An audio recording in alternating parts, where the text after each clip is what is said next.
Gabaasa amma ifoomeen Itoophiyaan bara 2025 Afrikaa keessaa biyyoota waraana humna guddaa qaban keessaa tokko tahuu ishee maddi sadarkaa waraana biyyoota addunyaa xiinxalu ifoomsee jira. Dhaabbatichi waliigalatti sadarkaa humna waraanaa biyyoota 145 ifoomsee jira.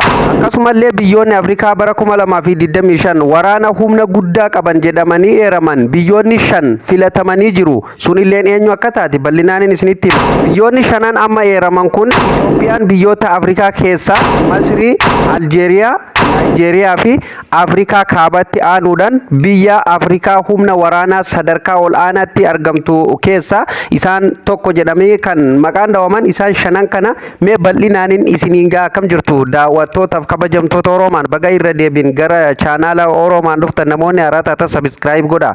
Daawwattoota keenya kabajamoo Itoophiyaan duraa waraanan sadarkaa meeqaffarra jirti? Masriin hoo, Naayijeeriyaan hoo, Aljeeriyaan hoo kan jedhullee bal'inaan isiniin gaha jechuudha. Waan amma isiniif dhiyeesse kana mee bal'inaan isinitti hima. Hin jalqabna. Itoophiyaan bara 2025 biyyoota Afrikaa keessaa biyyoota waraana humna guddaa qaban keessaa tokko ta'uu ishee maddi sadarkaa waraanaa addunyaa xiinxalu tokko himee jira jechuudha. Marsariitiin America Global Foreign Power Network GFP jedhamuuf waggaa waggaan sadarkaa humna waraanaa biyyoota ibsuun beekama jechuudha. Tibbanas gabaasa baaseen Itoophiyaan biyyoota Afrikaa humna waraanaa guddaa qaban 5 keessa ishee tokko tahuu ifoomsee jira jechuudha. Dhaabbatichi waliigalatti sadarkaa humna waraanaa biyyoota 145ti ifoomsee jira jechuudha. Dhaabbatichi sadarkaa kana kan kennu ulaagaawwan 60 ol baasuun ga'umsa biyyattii fi dandeettii waraanaa ishee madaaluun jechuudha kan ulaagaa kana kennuuf danda'e jechuudha. Ulaagaawwan eeran keessaa akka guddina hidhannoo meeshaalee humnaa fi baay'inoota loltoota dandeettii baajata waraanaa teessuma lafaa fi diinagdee biyyattii irratti jechuudha hundaa'uun kan ulaagaa kana kennuu danda'e jechuudha dhaabbatichi.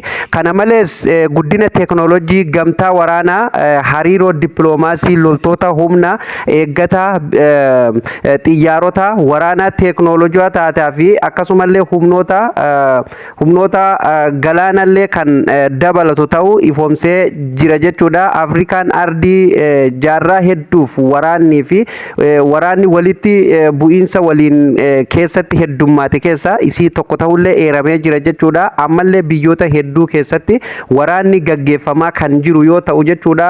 Dhumaatii fi baqannaa lammiilee ardii Afrikaatiif sababa isa ijoodha jechuun marsariitiin kun ifoomsee jira jechuudha. Fonqolchi mootummaa walitti bu'iinsa mootummoolee fi garee finciltoota akkasumallee shororkeessummaan biyyoota Afrikaa hedduu keessatti kanneen mul'atan keessaa kaansarii yookaan kan ajaa'ibaa kan ta'e biyyoonni kanneen tasgabbii qaban biyyoonni biraa jechuudha tasgabbii kan qaban ta'e waraana keessaa kan gargaarsa humnoota alaatiinis ta'ee kan ofii isaaniitiin kanneen humna waraanaa guddaa ijaarrataa jiran hedduudha jechuudha. Biyyoota kanneen kana keessaa tokko Itoophiyaa ta'uun beekamee jira jechuudha. Biyyoonni Afrikaa bara 2025tti waraana humna guddaa qaban 5 eeramanii jiran jechuudha. 5 sun eenyufa kan jedhullee waliin ilaalla jechuudha. Akka gabaasa GFP kun jedhutti jechuudha Itoophiyaan biyyoota Afrikaa bara 2025 waraana humna guddaa qaban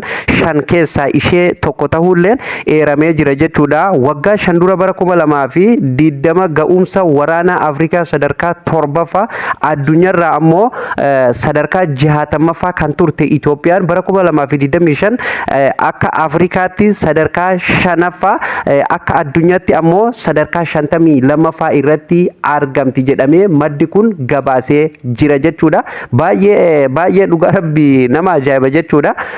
Haala kanaan sadarkaa addunyatti 52ffarra jirti jechuudha. Itoophiyaan daawwattoota keenya akka Afrikaatti immoo sadarkaa 5ffarra jirti jechuudha. Kuni hedduu biyyallee faayidaa qaba jennee yaadna jechuudha.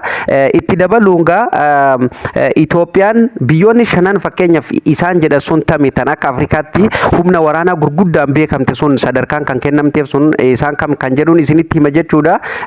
Itoophiyaan biyyoota Afrikaa keessaa Masrii, Aljeeriyaa, Naayijeeriyaa fi Afrikaa kaabaatti aanuudhaan biyya Afrikaa humna waraanaa sadarkaa ol aanaa irratti argamtu qabdu taate akka argamte marsariitiin kun ifoomsee jira jechuudha. Akka marsariitiin Ameerikaa kun jedhutti jechuudha sadarkaan waraana Itoophiyaa biyyoota biraa waliin yoo wal bira qabamee ilaalamu jijjiirama guddaa kan agarsiise ta'us hir'inni jiraachuu agarsiisee jira jechuudha. Ga'umsi waraana Itoophiyaa bara 2025 Afrikaa irraa sadarkaa 5ffaa addunyaa irraa ammoo sadarkaa 52ffaa irratti argama jedhamee yaadamu kun qormaanni diinagdee akkasumas walitti bu'iinsi hidhattoota waliin jiraatus Itoophiyaan waraana guddaa dhimma nageenya naannoo keessatti walitti bu'iinsa gaanfa Afrikaa irratti xiyyeeffate qabattee jirti jechuudha. Waraanni kaaba Itoophiyaa irratti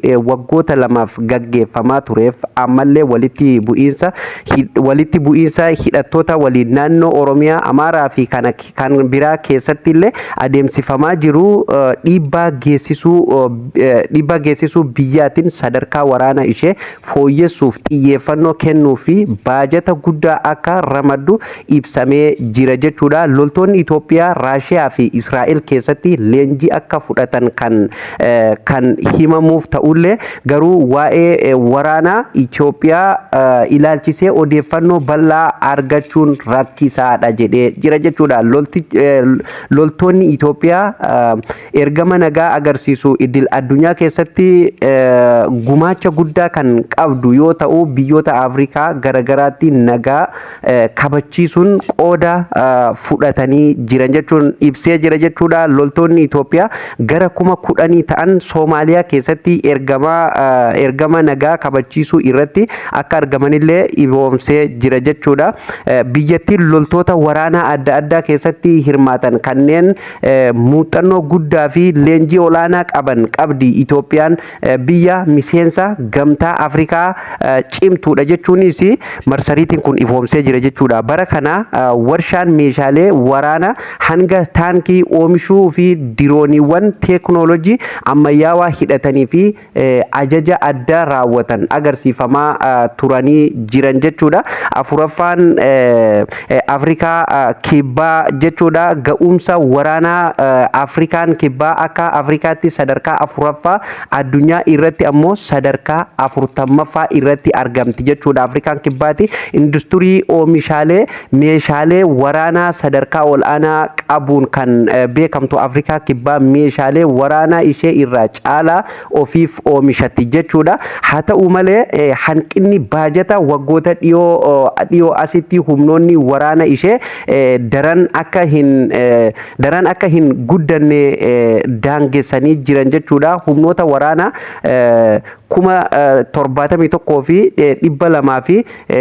71,235 humna eeggataa 29,500 fi 50 ol qabdi jechuudha. Afrikaa kibbaatti Afrikaa kibbaa humna waraanaa lafoo cimaa kan qabdu yoo ta'u taankii 195 konkolaattota hidhannoo 12,140 meeshaalee waraanaa adda addaa fi teeknooloojiiwwan dabalate hidhannoo guddaa kan qabdu ta'uun eeramee jira jechuudha. Humni qilleensaa biyyattis xiyyaarota 194 kan qabu yoo ta'u isaan keessaa xiyyaarota waraanaa, xiyyaara ergama addaa, xiyyaara geejjibaa waraanaa, xiyyaara leenjii fi teeknooloojii hedduu akka qabdullee dubbatamaa jira jechuudha.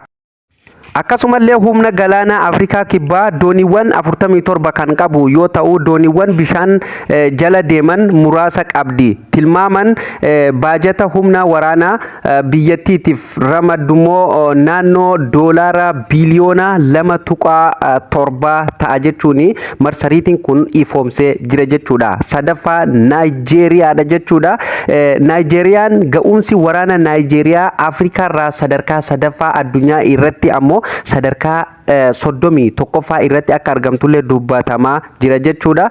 Biyyattiin daangaa ishee keessatti fincila shororkeessummaa ittisuuf humna waraanaa ishee baajata guddaa akka ramadaa jirtullee ibsamee jira jechuudha. Humni waraanaa Naayijeeriyaa loltoota baay'ee akkasumas konkolaattota hidhannoo fi xiyyaarota of keessaa kan qaban ta'uu ibsamee jira. Bara 2024tti humni qilleensa Naayijeeriyaa qofti loltoota 18,000 meeshaa ittisa qilleensaa 179 akka qabu gabaafamee ture. Kanneen keessaa xiyyaarota 117, heelikooptaroota 55 fi xiyyaarota nama maleessaa jechuudha.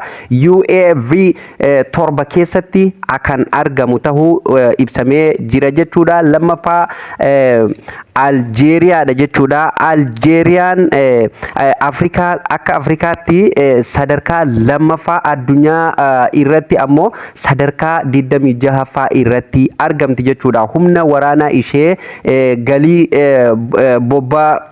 boba'aa guddaa irraa argamu jechuudha. Galii boba'aa guddaa irraa argamu kan deeggaramu yoo ta'u jechuudha. Kunis meeshaa waraanaa sadarkaa ol aanaa argachuu fi humna leenjii gaarii qabu akka qabutti ishee dandeessisee jira jechuun dubbatee jira. Aljeeriyaan humna qilleensaa fi humna waraanaa lafoo cimaa nageenya daangaa fi hojii farra shororkeessummaa itti eeggatu irratti jechuudha. Xiyyeeffattee akka jirtullee ni beekama jechuudha. Dhuma irratti jechuudha tokkoffaan Masriidha jechuudha. Daawwattoota keenya kan isa dhumaati jechuudha. Masriin Afrikaa keessatti humna waraanaa of geesse ta'uun kan himamu yoo ta'u jechuudha. Addunyaa irraa sadarkaa 19ffaa irratti argamti jechuudha. Top 1 jechuudha. In Afrikaa jechuudha. Afrikaa keessaa biyya top 1 irra jirtu jechuudha. Masrii waraanaan jechuudha. Itoophiyaallee caalteeti jechuudha. Daawwattoota keenya Itoophiyaan gaashanaffarra jirti akkuma beekamu akka Afrikaatti jechuudha. Humni waraanaa Masrii dameelee gurguddoo akka humna galaanaa, humna qilleensaa fi humnoota ittisa lafoo of keessaa kan qabu ta'uu marsariitiin kun ifoomsee jira. Biyyattiin meeshaalee waraanaa fi bu'uuraalee misooma ishee fooyyessuuf baajata guddaa kan ramaddu yoo ta'u taankii xiyyaarotaa fi dooniiwwan galaanaa hedduu qabdi. Masriin gargaarsa waraanaa biyya alaa guddaa irraas fayyadamti. Waggaatti doolaara biliyoona 1.85 Ameerikaa irraa qofa kan argattu jechuudha. Ameerikaan Masrii akka naannawaa tasgabbeessituuf gargaarsa waggaa waggaan gara Masrii ergiti. Waraanni biyyattii bahaa giddugaleessaa fi kaaba Afrikaa keessatti tasgabbii eeguu keessatti gahee ol'aanaa qaba. Humni waraanaa biyyattii waraana biyya keessaa kaaba Yamanii fi waraana Masrii fi Liibiyaa dabalate hirmaachuun seenaa akka qabus ni eerama jechuudha. Masriin biyyoota humna isaa muraasa jechuudha baha giddugaleessaa saatalaayitii basaasaa akka qabanillee dubbatamaa jira jechuudha. Biyyoota san keessaa tokko ta'uu himamaa jira jechuudha. Humni galaanaa Masrii doonii haleella saffisaa guddaa kan qabu yoo ta'u humni qilleensaa biyyattii xiyyaarota waraanaa ammayyaa qabaachuu akka qaban hima jechuudha. Akka ragaa Global Firepower itti Masriin waggoota hedduudhaaf walitti aansite ardii Afrikaa irraa sadarkaa tokkoffaa qabattee turte. Kunis ragaa Global Firepower irraa kan argame jechuudha. Kan argame yoo ta'u bara 2006 irraa eegalee waggaa waggaan humna waraana biyyoolessaa sadarkaa kaa'aa akka turtellee ni eerama jechuudha. Masrii waggaa hedduudhaaf ardii kana irratti jechuudha sadarkaa tokkoffaa qabattee jirti. Aljeeriyaan akkasumallee Naayijeeriyaa, Afrikaa Kibbaa fi Itoophiyaan itti aananii kan argaman yoo ta'u Morookoo Riippaabilikaan Dimokiraatawaa Koongoo fi akkasumallee Angolfaan isaanis biyyoota Afrikaa humna waraanaa olaanaa ijaarrataa jiran keessatti kan argaman tahuu dhaabbatichi kun ibsee jira jechuudha. Egaan daawwattoota fi kabajamtoota Oromaan har'agaa kana fakkaate jechuudha. Waan ajaa'ibaati jechuudha. Itoophiyaan dhugaa rabbii xiqqishoo humaa hin jettu. Egaa biyyuma ofii faarfannagaa silaa masriin tokkoffaadha jecha jedhamaa jira. Akka weebsaayitiin kun weebsaayitii dhugaa akkasumallee marsariitii dhugaa waggaa waggaan jechuudha. Daataa biyyoota kamiyyuu karaa seera qabeessatiin fidee addunyaaf ifoomsu jechuudha. Galatoomii jennaani. Egaan abbichuu jabaadhuma jennaan waan biraa hin jennu silaa biyya oloma ofii jennaani. Gaan daawwattoota keenya kabajamoo akka isinitti tolu abdii qabna. Akka warra baratanillee abdii qabna. Yoo isinii dandame sheerii godhaa, namoonni haaraa taatan immoo sabiskiraayib godhaa, viidiyoo laayikii godhaa, namoota hedduu bira akka qabuu fi yaada keessan koomentii jala naaf kaa'uu hin dagatinaa. Viidiyoo biraatiin ammoo walitti deebinutti nagaa ta'a.